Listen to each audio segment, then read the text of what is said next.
2024 আসন্ন লোকসভা ভোটে বারাসাত লোকসভা কেন্দ্রে বিজেপির প্রার্থী হচ্ছেন স্বপন মজুমদার। একজন দোষী সাব্যস্ত মাদক পাচারকারী হিসাবে স্বপন মজুমদারের বিরুদ্ধে সরব হয় তৃণমূল। শুধু তৃণমূলই নয়, স্বপন মজুমদারের বিরুদ্ধে সরব হয় বিজেপির একাংশ। সোশ্যাল মিডিয়াতে স্বপন মজুমদারের বিরুদ্ধে অশোকনগরের বিরা রাজেপুর পঞ্চায়েতের এক বিজেপি নেতাও সরব হয়েছিলেন। স্বপনের নিজের কেন্দ্র বারাসাতেও এই নিয়ে পোস্টার পড়েছিল। স্বপন মজুমদারের বিরুদ্ধে মাদক পাচার, তার শিক্ষাগত যোগ্যতা নিয়ে প্রশ্ন ওঠায় এবার উপযুক্ত তদন্ত করে সত্যতা যাচাই করার অনুরোধ জানিয়ে ভারতের নির্বাচন কমিশনের দপ্তরে চিঠি দিলেন বিজেপির দুই নেতা নেত্রী। অশোকনগরে বিজেপির নেত্রী উৎপলা বিশ্বাস এবং বারাসাতে বিজেপির নেতা সুভাষচন্দ্র রায় বৃহস্পতিবার 28 মার্চ নির্বাচন কমিশনের কাছে এই চিঠি দিয়েছেন। স্বাভাবিকভাবেই ঘরে বাইরে বিরোধিতার জেরে অস্বস্তিতে রয়েছেন বারাসাত সাংগঠনিক জেলার বিজেপি নেতৃত্ব। এবার লোকসভা নির্বাচনে দল তাকে বারাসাত কেন্দ্রে প্রার্থী করেছেন। প্রার্থী হওয়ার পর থেকে ঘরে বাইরে এই ইস্যুতে বিরোধিতার মুখে পড়তে হচ্ছে স্বপন মজুমদারকে।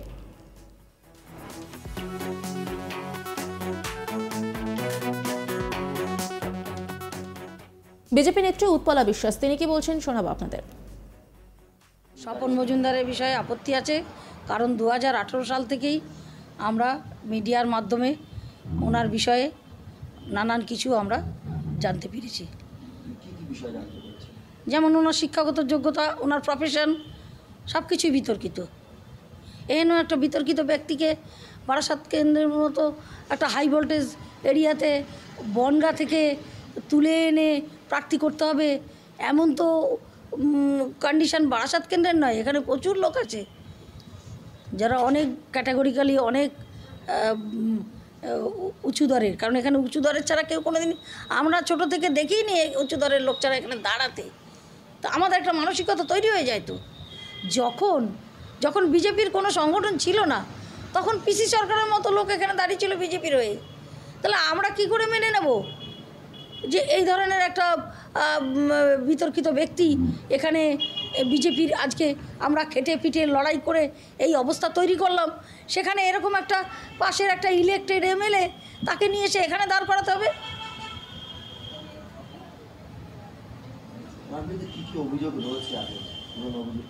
পুরনো অভিযোগ মিডিয়ার মাধ্যমে আমরা যেটা জেনেছি, উনি নানান ওই ড্রাগ পেডলার এই জাতীয় কমপ্লেন ছিল ওনার নামে। তাছাড়া ওনার শিক্ষাগত যোগ্যতারও উনি দেখাতে পারেননি। 8 পাস এটা দেখিয়েছে, উনি বলেছিলেন ডিস্টেন্সে মাধ্যমিক পাস, সেগুলো আনতে পারেননি। আর ওনার যদি এগুলো মিথ্যেই হয়, প্রেস রিলিজ, বিভিন্ন নিউজ পেপারে রিলিজ, বিভিন্ন প্রেসের নিউজ, উনি সেখানে এগুলো দেখাচ্ছেন না কেন?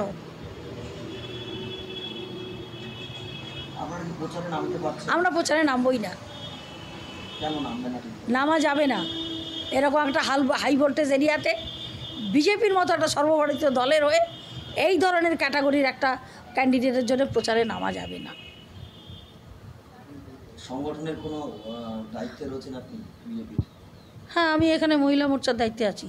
কি দায়িত্বে আছেন? Vice chairman.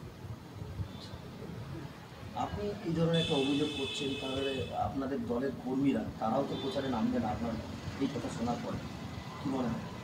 না, এটা নিয়ে সব দিকে সাংগঠনিকভাবে সব দিক দিয়ে চেষ্টা চালানো হচ্ছে। যে বিষয়টা কেউ হয়তো ওভারলুক করে গেছে, কিন্তু আমরা তো ওভারলুক করিনি। আমরা তো সবসময় নিউজ মিডিয়া ফলো করে থাকি, আমাদের কাছে প্রচুর ক্লিপিংস আছে। আর আমরা মূলত যে ধরনের ভাস্বতী সোম, তিনি কি বলছেন শোনাবো আপনাদের। এটা সম্পূর্ণ বিজেপির নিজস্ব ব্যাপার। আপনাদের মুখেই শুনলাম এই ব্যক্তির নাম, কিন্তু এই মহিলাকে আমি তো কখনো দেখিনি। আমি দীর্ঘদিন মহিলা মোর্চার জেলা সভাপতি ছিলাম, কিন্তু আমি কোনোদিন এই মহিলাকে দেখিনি। আর ইনি বিজেপি সাপোর্টার হতে পারে, বা জানি না সাপোর্টার কি না, কিন্তু আমি তো একে চিনি না, দেখিনি কোনো দিন। আর হচ্ছে যে হতে পারে, যেটা হচ্ছে যে দুর্নীতিগ্রস্ত টিএমসির তো মাটি হারিয়ে যাচ্ছে, তাই অজানা ভয়ে হয়তো এদেরকে বিজেপি বানিয়ে হয়তো এরকমভাবে বাইট দেওয়ানো হচ্ছে বলে আমার মনে হয়। বারাসাতের একজন অভিযোগ করেছেন, এরকম ডক্টর সুভাষ রায় নামে, তিনি অভিযোগ করেছেন একই অভিযোগ। সুভাষ রায় কি দায়িত্বে আছেন উনি? কোনো দায়িত্ব নেই, তিনি বিজেপি। ওই তো একই মিলে যাচ্ছে, তার মানে কোনো দায়িত্বে নেই এরা। ইনিও বলছেন আপনারা যে কোনো দায়িত্বে নেই, তো গোটা বিষয়টিকে বিজেপির গোষ্ঠীদ্বন্দ্ব বলে কটাক্ষ করেছেন তৃণমূলের মুখপাত্র সুনীল মুখার্জি। তিনি কি বলেছেন শোনাবো আপনাদের। বেরোলো যে এটা সম্পূর্ণ বিজেপির নিজস্ব ব্যাপার।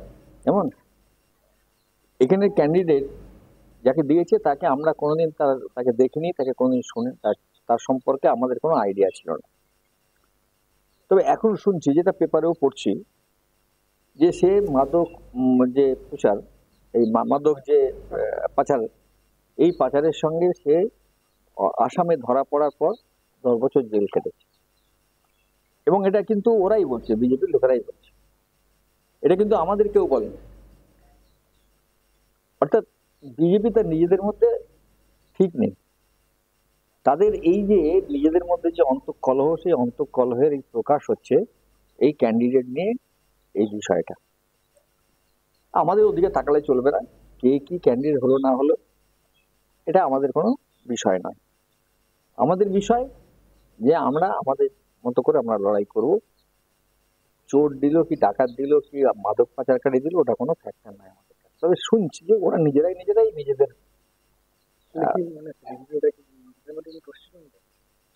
ভাই এটা আমি বলতে পারবো না। তবে অন্যদিকে স্বপন মজুমদার তিনি কি বলছেন শোনাবো আপনাদের।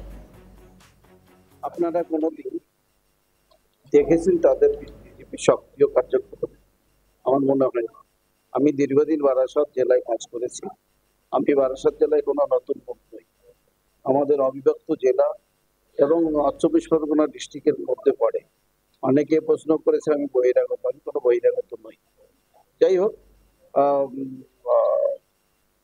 এতে কিছু হবে না। যারা নির্বাচন কমিশনকে নালিশ করেছে তাদের মাথায় কোনো গন্ডগোল আছে, তারা জানেই না নিয়ম শৃঙ্খলা আইন কানুন সম্পর্কে, কিছুই জানে না। এগুলো হয় মানে সুস্থ মস্তিষ্কের মানুষ করতে পারে না।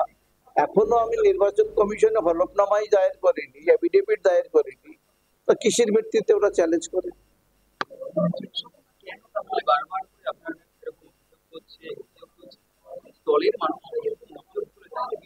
দলের মানুষরা আর বিজেপির লোক হতে পারে না। তারা তৃণমূলের কোনো আশ্রিত দুষ্কৃতি বা তারা তৃণমূল দ্বারা পরিচালিত হচ্ছে, আর এটা তৃণমূলই করতে পারে, বিজেপির লোক নয়।